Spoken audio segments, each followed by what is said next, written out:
Ayyee kabajamtoota hordoftoota keenya nagaan keenya kabajaa faana haa ta'u asumaan baga gara sabkeettuu biitti nagaan dhuftan jecha gara fuulduraattis immoo miseensa akka baay'ifannuuf wantoota babbareedaa qabannee akka dhufnuuf deeggarsa nu godhaa jecha liinkii keenya share subscribe nu gochuudhaan nu bukkee nu cinaa dhaabbadhaa like nu gochuudhaan wantoota nuti gadhiifnu immoo daawwachuudhaan nu deeggaraan affeerraa keenya asumaan amma immoo keessummaa tokko isinii qabadheen jira.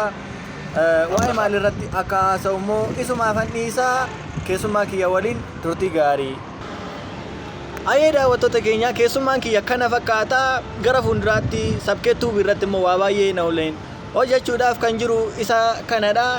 Amma turtiin isa waliin maqaan keenya.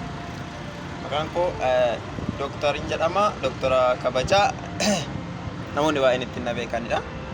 Amma yoo namoonni fiizikaala kiyya ilaalanii tilmaamuu danda'an namni mana furdatu kun nama fayyaalessa guutuu tokko ta'utti baay'een gammada. Asumaan san jechuu barbaadu. Ayyee hojiin kee maali? Hojiin kiyya akkuma beekamu nyaachuuf dhugaatii dhuma irrattidha. Nyaachaaf dhugaatii irratti ani nama sa'aatii tokko hin dabarsinedha. Kursii irratti osa ciree jennu laaqana irratti irbaata irratti. Hojiin koo kanuma dhugaatiin walumaa duraan duubattidha. Otoo irraan dabarsin nama hojjechuu danda'a. Hojiin koo nyaadhee dhuguudhumaadha. Ayyee kabajamtoota hordoftoota keenya akkuma dhageessan gaa Dooktor Kabajaa kun maqaan isaanii bitaa akkasinitti ta'e gamanumaan isinii ibsuun barbaada. Maqaan isaaniitu Kabajaadha. Dooktor immoo beektu gaa barataniidhuma. Namni kun umuriin isaanii daa'ima fuulli isaanii daa'ima fakkaatus nama umurii 50 waggaa 50tti rigaa dooktora argatanii sa'aatii isaanii yeroo kamiifuu itti fayyadamanii hojii isaanii nyaata irratti dabarsanii nyaataaf dhugaatii irratti dabarsanii ammas turtiin keenya keessummaa kana waliin wajjin tura. Ayyee keessummaa keenyaa gaa Dooktor Kabaja mee dooktorummaa kana argachuudhaaf maal dabarsitan mee daawwattoota keenyaaf akka beekumsa ta'uuf wantoota tokko tokko nu kaasaa. Galatooma. Gaaffii ati na gaafatte kana baay'ee gammadeera. Dooktorummaan naa jettu namaaf baay'ee waan ulfaataatti fakkaachuu danda'a. Adeemsi inni keessa darbu barbaachisaadha. Ani amma adeemsa kamii keessa darbitee dooktorummaa bira geessoo naan jette ani durumaa kaasee dooktoraadha. Akkamitti yoo jette maatii bakkiyyatu naa baaseen dooktorummaadha. Ayyee keessummaa keenya Dooktor Kabajaa mee ijoollee qabdu? Ayyee ijoollee leenin qaba. Mucaa tokkoon qaba. Mucichis baay'ee nama dhalootaaf fakkeenya gaarii ta'u dhaloota boodasaaf jirullee nama fakkeenya gaarii ta'u akka namoota kaanii waan dhugu akka namoota kaanii waan hin qaamu akka namoota kaanillee bahee araada garaagaraa waan inni qabame jiru mucaan kiyya jechuudha. Kanarratti ijoolloon numtillee hollaa kiyyaa olloonni kiyya ijoollee qabanillee akka mucaa isaatii sana maan taatan jedha. Mucaan kiyya immoo kunis baay'ee nama amala addaa qaba. Nama dhaloota baay'eedhaaf fakkeenya gaarii ta'uu danda'u. Sadarkaa kamirra gaheera jettee sana gaafatte sanaaf immoo mucaan kiyya amma yeroo kanatti amma ji'a ja'affaa isaa kaleessan kabajeef. Ayyee kabajamtoota hordoftoota keenya mucaa keessan sinii haa guddisu jennaani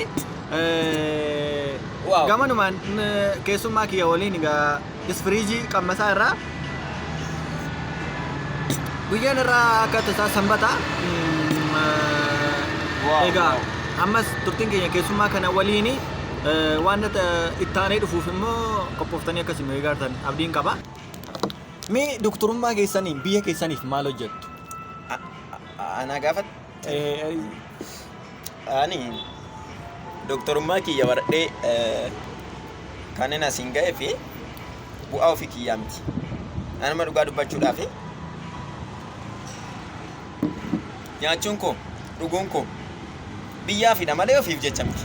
Anuma kan hin nyaadhee dhuguuf biyyaafidha kan hin dhugu. Dhugaadha. Biyyaafidha kan hin nyaadhu. Dhugaadha. Namoonni baay'een garuu akkatti yaadan hin beekan. Dhugaadha sobatti dhiyoodha malee. Baay'ee daran inni na haasa'u kun namootaaf bitaa ta'uu danda'a. Miti garuu ani ispiriiza kana si faana dhaabbadhee kan hin dhuguuf ofii kiyyaa jedhee miti. Ani gatii tokko waan inni irraa argadhu hin qabu. Nyaata nama si faana laaqana nyaadheef gatii tokko waan irraa argadhu hin qabu. Haa ta'uti garuu uummata kiyyaaf ta'a. Uummanni kiyyatti fayyadama jedhee tan nyaadhee dhuga malee. Akkasi dooktorummaa kan hin baradheefis kanaafidha. Akkasi. Egaa doktoroonni kun qulqullina isaanii eeguu irratti qulqullina naannoo eeguu irratti hojiin hojjetudha. Mee qulqullina naannoo irratti hagam hubannoo qabdu hagam immoo naannoo ofii qulqulleessuudhaaf tattaafatudha.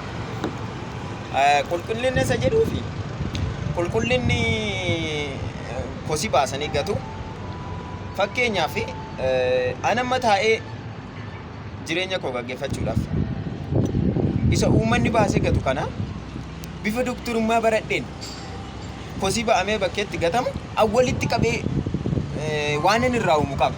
Kana yeroon siin jedhu namoonni baay'een amma maali beektaa laaqana nyaatu qodaa tokkotti kuusu deemee moonan gorsa beektaa ani safarman jiraatutti illee nyaata nyaatan ammu mannaa nyaatan naa bilbiltu sa'a sanatti kuusaan jedhaan hin kuusu nyaatum nyaatan raafaa kana hin kuusu yeroo hunda maaliin gorsa beektaa dhumar balbaluma kiyya fuulduratti fidaa gataan jedhan balbaluma kiyya fuulduratti gatu ani immoo baay'een fudhadha nyaata irraa hafe sana jechuudha. Nyaata hedduusaa akkasitti jiraachuun hin danda'ama waan ta'eef ani doktorummaa yoo ta'an jiraachuuf iyyuu naa ta'a jedhee. Ayyee nyaata irraa haftee sana balbala keessan duratti gatu isin immoo fuutanii itti fayyadamtu. Kan biraa irraa oomishachuudhaan. Haa ta'uuti qola shunkurtii waanota akka nyaatota hin bilchaanne qola muuzii fa'aa mee waanota kana akkam anamma qola muuzii yeroo baay'ee ni beekta manni kiyya asfaalte kanarradha achumarra hin jiraadha manni kiyya achumatti dha konkolaataa hedduu jalatti ta'ee maalan godha beektaa ani konkolaataa alaalaa fiigaa dhufu kan manni ciisuun arga amma mee kiyya marra fudhadhee irraan manatti galfadha jechuudha naa qola muuzii baay'ee fayidaa qaba waa ismuuz gochuu irratti mucuceessuu irratti baay'ee gatii guddaa qaba asfaaltii irratti gataa aanuu fidaan gataa fidaan jaa asfaaltii irratti diriirsina konkolaataa hedduun achumatti irribuma dhumaa rafu nuti immoo irraa fudhannee fayyadamna jechuudha. Ayyee gaaffiin itti aanu waan addaa tokkoon isin gaafachuuf jedha. Waan addaa tokko waan ajaa'ibaa waan hojjettan qabdu jedhanii dhageettiin qaba gurraati. Qola muuzii irraa akkasiin ijoollee keessaniif huccuu oomishtaniin akka oomishamu gootaniin dhaga'e mee kun hammam dhugaadha? Ati na basaaste jechuudha. Manuma kiyya faana na faana yaachaa jirta jechuudha. Yoon jedhe